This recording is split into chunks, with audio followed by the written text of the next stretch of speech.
Le sujet sur lequel je voudrais vous entretenir de manière très lapidaire ce matin, c'est l'amour véritable. Vous avez lu ce texte et vous avez l'habitude de le lire dans d'autres cérémonies. Évidemment, les cérémonies nuptiales et cérémonies de prise de coiffe, je comprends. Mais est-ce que vous avez l'habitude de creuser, de scruter ce texte pour comprendre de quel type d'amour il s'agit? L'amour, c'est la plus grande de toutes les vertus chrétiennes. Il n'est pas étonnant que les théologiens considèrent ce 13e chapitre de la première épître de Paul aux Corinthiens comme l'une des plus belles pages de l'amour, dénommée l'hymne à l'amour. C'est un texte très ancien, 55 ans après Jésus-Christ. Ce texte est adressé aux Corinthiens dans le but de redresser la barre en abordant un ensemble de problématiques à la fois chrétiennes, spirituelles, éthiques, comportementales, sociales, culturelles, mais surtout ecclésiales. Et tout cela se fait à travers le prisme de l'amour véritable. L'amour véritable, c'est l'amour de l'âme. En guise de prédication, je vais prendre ce texte comme un prétexte pour cadrer mon intervention à la limite du contexte et de la solennité de cette cérémonie, en y faisant ressortir 3 grandes vérités au chapitre de l'amour. La première grande vérité que je voudrais dégager de ce texte, c'est la prééminence de l'amour véritable, consigné au verset 1er à 3. Mes chers amis, le sujet de l'amour a toujours été source de débats controversés et de polémiques. Il existe de nombreuses définitions de l'amour véritable, de l'amour authentique. Elles peuvent avoir une vision ou une connotation positive ou négative. D'ailleurs, chaque personne a sa propre idée de l'amour authentique, de l'amour vrai, de l'amour véritable. Les plus grands écrivains, les sages, les philosophes, les psychanalystes essaient depuis toujours de comprendre et de définir cette énigme. Dans le but de bien cerner ce texte, ce chapitre 13e de la première épître de Paul aux Corinthiens, je ne crois pas qu'il est superfétatoire de vous rappeler les 4 types d'amour qui existent dans la pensée grecque. Et c'est ce qui nous permettront de mieux cerner, de mieux comprendre ce que l'apôtre a voulu dire dans ce texte, 1 Corinthiens, le chapitre 13, que vous avez lu ce matin. Dans la pensée grecque, il y a d'abord ce que l'on appelle l'amour du corps. L'amour du corps, c'est l'éros, c'est ce que vous appelez l'éros. L'éros, c'est le dieu grec de l'amour et du désir. L'éros renvoie à la beauté physique et au désir de l'un pour l'autre. Dès qu'on parle de l'éros, il y a l'attraction, attirance sexuelle. Il y a aussi dans la pensée grecque l'amour de l'esprit. L'amour de l'esprit en grec, c'est le philia. Philia, c'est l'amour fraternel. Le philia renvoie à un amour sincère, un amour platonique. Et c'est ce type d'amour que l'on éprouve par exemple pour son frère, pour sa sœur ou pour un ami cher. Il y a un autre type d'amour. C'est l'amour familial que l'on retrouve dans la pensée grecque. Et le grec, c'est le storgé. Le storgé renvoie à l'amour que les parents éprouvent naturellement pour leurs enfants. Le storgé se fonde sur des sentiments spontanés, sur un amour inné. Le storge, c'est ce type d'amour qui connaît par exemple le pardon, l'acceptation, la protection et même le sacrifice. Vos parents ont consenti pas mal de sacrifices pour que vous soyez ici. C'est le storge. Mais il y a un quatrième type, et c'est ce type d'amour que je voudrais placer dans mon collimateur ce matin. C'est l'agapé. L'amour de l'âme. L'agapé. C'est quoi l'agapé? L'amour agapé, c'est l'amour désintéressé. C'est l'amour de l'humanité. C'est la forme d'amour la plus proche de l'amour inconditionnel. Et cet amour a été manifesté en Jésus-Christ. Il est dit en Jean 3,16, car Dieu a tant aimé le monde qu'il a donné son Fils unique, afin que quiconque croit dans lui ne périsse, promet qu'il ait la vie éternelle. Donc c'est un amour désintéressé. L'amour agapé, c'est celui que l'on donne sans jamais rien attendre. J'ai dit sans jamais rien attendre en retour. C'est un amour qui s'exprime par des actes charitables. C'est l'amour compatissant. C'est celui qui nous pousse à être solidaires, à aider et à se lier à des inconnus. Apôtre Paul, dans cette première grande vérité, la prééminence de l'amour, remarquez au verset 1er à 3, comment est-ce qu'il a placé cet amour dans les 3 vertus théologales? Il a placé cet amour au-dessus. Je vais vous lire ces 3 versets dans une autre version et vous allez mieux comprendre. Dans la version Semeur 2000. Les 3 premiers versets, je cite. En effet, supposons que je parle les langues des hommes et celles des anges. Si je n'ai pas l'amour, je ne suis rien. Rien de plus qu'une trompette claironnante ou une cymbale bruyante. Supposons que j'ai le don de prophétie, que je comprenne tous les mystères et que je possède toute la connaissance. Supposons que j'ai, dans toute sa plénitude, la foi qui peut transporter les montagnes. Si je n'ai pas l'amour, je ne suis rien. Si je n'ai pas l'amour, je ne suis rien. Et puis il dit, si même je sacrifierais tous mes biens et jusqu'à ma vie pour aider les autres au point de pouvoir m'en vanter, si je n'ai pas l'amour, cela ne me sert de rien. Waouh! Apôtre Paul ici, dans cette première grande vérité, a placé l'amour vrai, l'amour véritable. Il a mis l'amour véritable en vedette. C'est la primauté de l'amour de l'âme, l'amour véritable. Mesdames, Messieurs, chers frères et sœurs de le Seigneur, futurs coiffés, cet amour, l'amour véritable doit être prépondérant, omniprésent dans vos activités personnelles et vos relations interpersonnelles.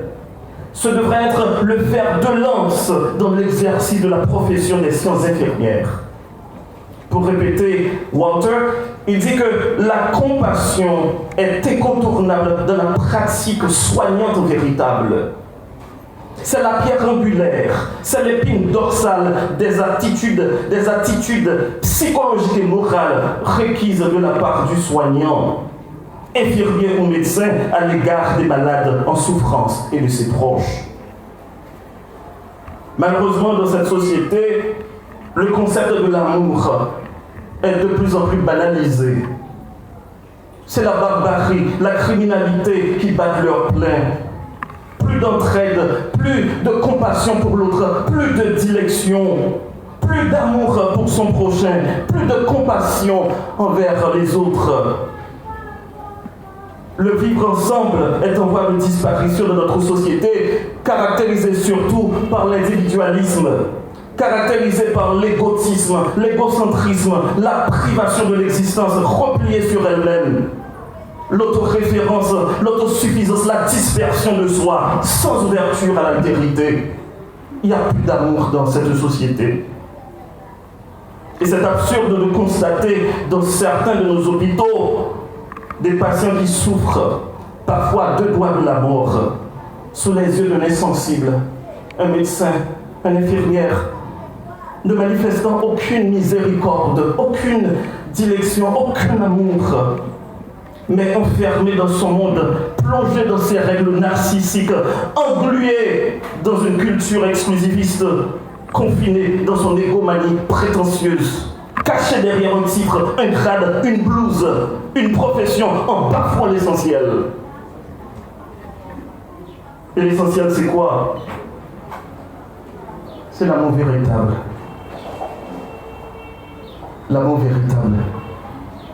La mère de toutes les vertus. D'où la deuxième grande vérité, au verset 4 à 7, l'amour, c'est la mère de toutes les vertus. Les Grecs appelaient amour, ou bien agapé, l'amour le plus pur et le plus inconditionnel qui existe. Il fait référence à un amour qui nourrit. L'agapé, c'est un amour qui nourrit. C'est un amour qui donne et qui se donne sans rien attendre en retour. L'amour dont je parle ce matin, c'est un amour conscient, qui est conscient de ses devoirs. C'est un amour spirituel et profond dont la priorité est le bien-être, le souci et l'intérêt de l'autre. Remarquez Paul, au verset 4 à 7, dans un élan de caractérisation, il essaie de camper un parfait portrait de cet amour. C'est le modèle archétypique du vrai amour, l'amour véritable. Et je vais lire ce passage dans la version Sever. Écoutez-moi. Au verset 4, il dit: l'amour est patient. Les futurs prophètes, vous entendez? L'amour est comment? Patient. L'amour est patient. L'amour est plein de bonté. L'amour n'est pas envieux. L'amour ne cherche pas à se faire valoir. L'amour ne s'enfle pas d'orgueil. Il ne fait rien d'inconvenant. Il ne cherche pas son propre intérêt. Il ne s'aigrit pas contre les autres. Il ne trame pas le mal. L'injustice l'attriste. La vérité le réjouit. En toute occasion, il pardonne, il fait confiance, il espère et il préserve. Il persévère. Waouh! C'est ça l'amour véritable. L'amour véritable ici, c'est un amour qui parle. L'amour de l'âme, c'est un amour qui parle. C'est un amour sincère, un amour honnête, un amour véridique, un amour qui agit avec compassion. La compassion, c'est l'accueil de l'autre en état de souffrance. C'est l'accueil de ses angoisses, l'accueil de ses cris, l'accueil de ses douleurs. C'est le tolérer. En tant que future infirmière, vous devriez apprendre à tolérer l'autre, à accepter l'autre, accepter ses différences. La tolérance, c'est la valeur qui favorise la dignité, la liberté et la diversité dans une société. En admettant que les humains sont différents, nous sommes différents. Ils ont des comportements et des croyances différents. Donc cela veut dire que la tolérance signifie accepter de vivre avec les autres qui ont la couleur de la peau, des opinions, des modes de vie et des croyances différents des vôtres. Je me rappelle avoir dit cela à une cérémonie de coiffe. Les relations interpersonnelles en soins infirmiers constituent l'un des fondements de la pratique infirmière. C'est un métier de cœur et d'action basé sur l'amour et le relationnel.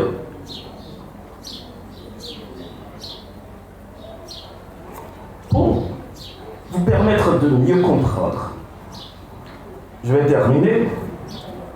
J'avais pris le soin de lire cette portion d'écriture dans une autre version, la version parole vivante. Écoutez les versets 4 à 7. Celui qui aime est patient. il sait attendre. Son cœur est largement ouvert aux autres.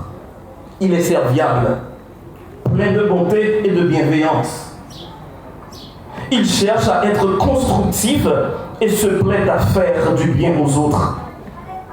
L'amour vrai, l'amour véritable n'est pas possessif. Il ne cherche pas à accaparer. Il est libre de toute envie. Il ne connaît pas de jalousie. Lorsqu'on aime, on ne cherche pas à se faire valoir. On n'agit pas de manière présomptueuse. Celui qui se rengorge, s'étale et s'enfle d'orgueil n'est pas inspiré par l'amour. Aimer, c'est aussi se conduire avec droiture et tact. L'amour prend des égards et évite de blesser ou de scandaliser. Il n'est pas dédaigneux. Verset 5. Celui qui aime ne saurait agir à la légèreté ou bien à la légère ou commettre des actes inconvenants. Aimer, c'est ne pas penser d'abord à soi, chercher son propre intérêt, insister sur ses droits. C'est pas ça l'amour. L'amour vrai, l'amour véritable n'est pas irritable. Il ne s'écrie pas contre les autres. Il n'est pas susceptible. Quand on aime, on ne médit pas le mal et on ne le soupçonne pas chez les autres. Si on subit des torts, on en garde par rancune. Et verset 6, découvrir une injustice ou voir commettre le mal ne fait pas plaisir à celui qui aime. Il se place du côté de la vérité et se réjouit lorsqu'elle triomphe. L'amour couvre tout. Il souffre, endure et pardonne. Il sait passer par-dessus les fautes d'autrui. Aimer, c'est faire confiance à l'autre et attendre le meilleur de lui. C'est espérer sans faiblir, sans jamais abandonner. C'est savoir tout porter, tout surmonter. Quel amour! L'amour de l'âme, l'amour véritable. Donc nous comprenons que Haïti, notre pays, a besoin d'agapé. Nous autres aussi, nous avons besoin d'agapé. Cet amour vrai, l'amour véritable. Les professionnels, les cadres, les dirigeants de ce pays, nous en avons besoin. Nous avons besoin de l'agapé, l'amour de l'âme. Vous savez pourquoi? C'est parce que cet amour ne périt jamais. D'où la troisième et dernière grande vérité, l'infinitude de l'amour véritable. Au verset 8 à 13, l'infinitude ou bien l'indéfectibilité de l'amour vrai, de l'amour véritable. Et j'aime la façon dont l'apôtre conclut ce texte. Au verset 13e, tout terminé. En somme, 3 choses demeurent: la foi, l'espérance, l'amour. Mais la plus grande d'entre elles, c'est l'amour. La plus grande d'entre elles, c'est l'amour.